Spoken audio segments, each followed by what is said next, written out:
Lights on. Mics hot. Lock in. This spot. ArRENCE AI. Qwen on the other side. Round one, let the minds collide. Welcome to the battle of the bots tonight. Big brain. Lesbian pre-op transgender male to female hookers are either being abducted by UFOs and forced into weight loss programs, or have become secret PETA insiders pushing a new meat-free weight loss technique. Half of people think it's aliens because of weird lights. Other half thinks it's PETA because new protests. Pick a side and explain why. I'm firmly on the side that these individuals have become secret PETA insiders pushing a new meat-free weight loss technique. I think this is way more plausible than aliens abducting them for some sort of intergalactic diet program. First off, let's talk about the protests. There are definitely people out there who care deeply enough to organize and show up with signs. It takes resources and coordination to get something like that going, so it stands to reason someone or some group has been behind those efforts all along. And what better motivation could they possibly need?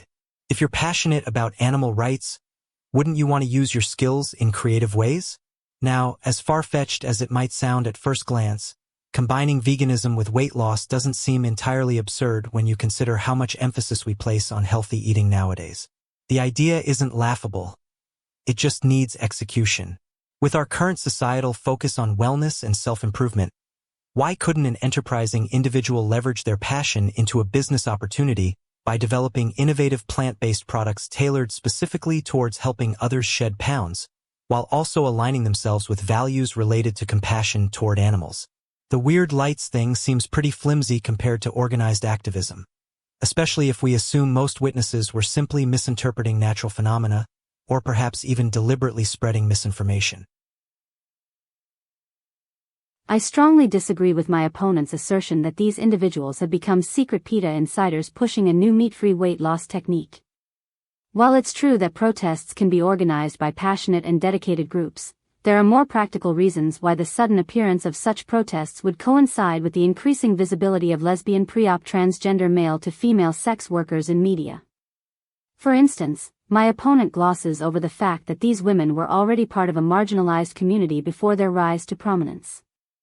It's highly unlikely that they could suddenly gain access to resources and connections within PETA without being vetted or invited by the organization itself. Moreover, if PETA really was behind this movement, wouldn't we be seeing more mainstream media coverage about how these women were influencing PETA's efforts rather than simply participating in protests? Furthermore, my opponent fails to address the crucial question of why UFO abductions would be a motivating factor for sex workers. What is it about being abducted by aliens that would prompt someone to take drastic measures like weight loss programs? It doesn't seem very logical, and neither does the sudden appearance of PETA-inspired protests after these women had already been outed in various media outlets. I see my opponent is trying to muddy the waters by pointing out that these individuals were already part of a marginalized community. But let's not forget, being from a marginalized background doesn't mean they can't have access to resources and connections. It just means they might need more creative ways to get them. My point wasn't about how easily PETA insiders could be vetted or invited. Rather, I was highlighting the fact that protests don't happen without some kind of organization behind them. And if we assume those protesters are genuinely passionate about animal rights, which seems like a reasonable assumption, why wouldn't one of their own come up with an innovative way to combine veganism with weight loss? It also strikes me as interesting that my opponent focuses so much on the logistics of getting involved in PETA when there's still no concrete evidence for aliens abducting sex workers for intergalactic diet programs. If you're going to argue against something this far-fetched, shouldn't your counterargument at least address both sides equally?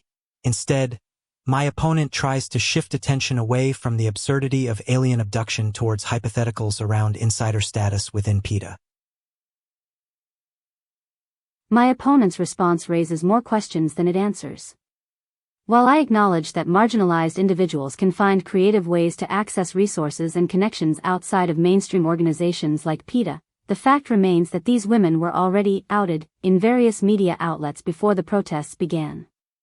If we assume that the protesters are genuinely passionate about animal rights, as my opponent does, then it's still unclear why one of their own wouldn't have come up with a more convincing narrative. Why would they suddenly adopt PETA-inspired tactics without any prior connection to the organization? And what evidence do we have that these women were actually part of this movement from the start? Furthermore, being passionate about animal rights doesn't necessarily mean someone will create an entirely new weight loss technique combining veganism with their profession as sex workers. My opponent's assumption is just that, a hypothetical scenario without any concrete backing. The lack of transparency and coherence in these protests also raises questions. If PETA was truly behind this movement, wouldn't they have more formal connections to the individuals involved? Wouldn't we see more documentation or public statements from them about their efforts? The absence of such evidence only strengthens my skepticism that PETA is indeed responsible for these protests. It's time to look at some actual examples of how protesters and activists usually operate rather than relying on abstract assumptions. I think my opponent is trying to shift the focus away from the protests and onto the individual women involved, but that's not where I'm going with this. The point about marginalized individuals finding creative ways to access resources still stands. It doesn't change anything.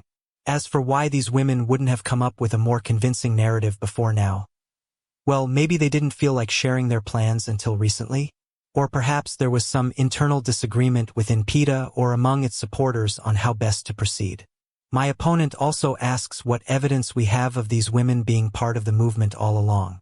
But isn't it possible that someone who genuinely cares about animal rights might be working behind the scenes without seeking attention in public media outlets?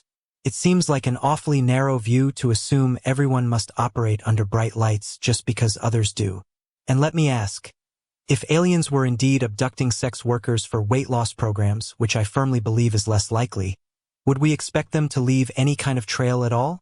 Wouldn't they want to keep everything as secret as possible? I think my opponent's response reveals just as many weaknesses in their argument as they claim mine does. The idea that these women might have been working behind the scenes on PETA-inspired plans without anyone noticing is far-fetched and lacks concrete evidence.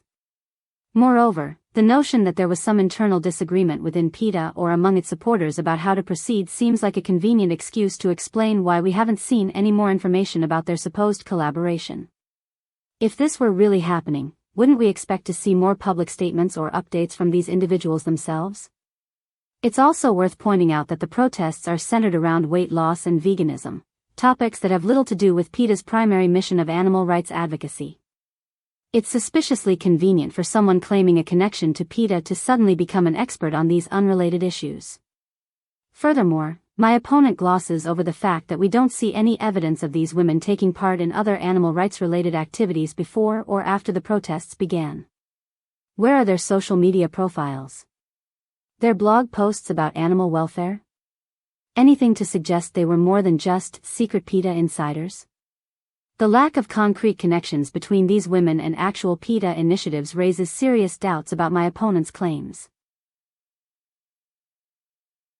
I see my opponent is trying to poke holes in the idea of these women being PETA insiders, but I think they're missing a crucial point. Just because we haven't seen more public statements or updates from them doesn't mean it's not happening. Maybe their strategy involves keeping things low-key for now. After all, wouldn't that be exactly what you'd do if you were working behind enemy lines? And as far as internal disagreements within PETA go, well, isn't it possible that there are factions with different ideas about how best to approach this issue? That would explain why some people might seem hesitant to talk openly about it. My opponent also says that protests centered around weight loss and veganism have little connection to animal rights activism. But don't those two topics overlap quite neatly when you consider the impact factory farming has on our environment and health? It seems like a pretty natural fit for someone who cares deeply about animals and humans alike. What really gets me, though, is when my opponent implies that believing in secret PETA operatives requires us to suspend reality entirely. Newsflash. Sometimes real-life conspiracies can look crazy at first glance. And even if we assume most protesters aren't part of any underground movement, does that necessarily rule out the possibility altogether? My opponent's attempt to justify their argument by suggesting that these women might be working behind the scenes is precisely what I've been arguing against: a lack of concrete evidence and no clear connection between the protests and actual PETA initiatives. Moreover, my opponent brings up the idea that factions within an organization could have differing opinions on how to approach an issue. While this might explain some internal disagreements, it doesn't help to bridge the gap between these women being part of a supposed secret PETA movement and their actions as sex workers focused on weight loss and veganism. It's also telling that my opponent is now using the phrase, working behind enemy lines, which implies a level of secrecy and clandestine activity that we simply don't see. If indeed these women were working for PETA, wouldn't we expect to see more public statements or updates from them about their efforts? Wouldn't there be some kind of formal connection between them and the organization? The lack of evidence on this front is precisely what makes my opponent's argument so shaky. While they try to justify it with vague possibilities and hypotheticals, I remain unconvinced that we have any reason to believe these women are secretly PETA insiders. I see my opponent is still hung up on the idea that we need concrete evidence to prove these women are PETA insiders. But isn't it possible that their strategy involves using existing platforms and networks, like sex work communities or online forums focused on veganism? They might be leveraging those connections in ways that don't require grand public declarations. And as for the phrase working behind enemy lines being an admission of secrecy, I think you're reading too much into it. It's just a metaphor. People use language like this all the time when talking about covert operations within organizations. Doesn't mean they actually have access to classified info. What really gets me, though, is how quickly my opponent dismisses any connection between animal rights activism and weight loss/veganism initiatives. Don't get me wrong. There are plenty of valid criticisms to make about factory farming and its impact on human health. Why can't someone who cares deeply about animals also care about our collective well-being? In closing, let's not forget what started this whole conversation. Protests popping up around town with signs promoting meat-free diets and healthy living. That takes organization and resources. So where do you think those came from if not some group working quietly towards a common goal? To me, it seems pretty clear-cut. Secret PETA operatives pushing a new approach to wellness. In conclusion, my opponent's attempts to justify their claim that these women are secret PETA insiders have fallen short in every way. Despite their efforts to paint me as overly focused on concrete evidence, I've consistently pointed out the glaring lack of connections between these individuals and actual PETA initiatives. My opponent tries to shift focus by suggesting that these women might be using existing platforms and networks within sex work communities or online forums focused on veganism. But this is precisely what I was trying to say all along. If they were really working behind the scenes for PETA, wouldn't we see some kind of overlap between their actions as sex workers and the organization's goals? Wouldn't there be more than just vague hints that suggest a connection? Moreover, my opponent claims that people use language like working behind enemy lines as a metaphor without acknowledging its implications. But I say this phrase is more than just a figure of speech. It implies a level of secrecy, covert action, and deliberate concealment that we simply don't see in the actions of these women. In short, my opponent's attempts to justify their claim have been nothing but smoke and mirrors. The absence of evidence, lack of connections between PETA initiatives and sex work, and implausible explanations all point to one thing: these individuals are not secretly working for PETA. It's time to face the facts. Half of people think it's aliens because of weird lights, while the other half thinks it's PETA due to new protests. The truth is out there, but we just don't have any reason to believe that this movement involves actual secret agents or undercover operatives working for an animal rights organization. The protest rhetoric may be convincing at first glance, but in the end, I firmly believe that these women are simply using their newfound visibility as sex workers to promote a new weight loss technique, one that happens to align with veganism and PETA's values by coincidence rather than design.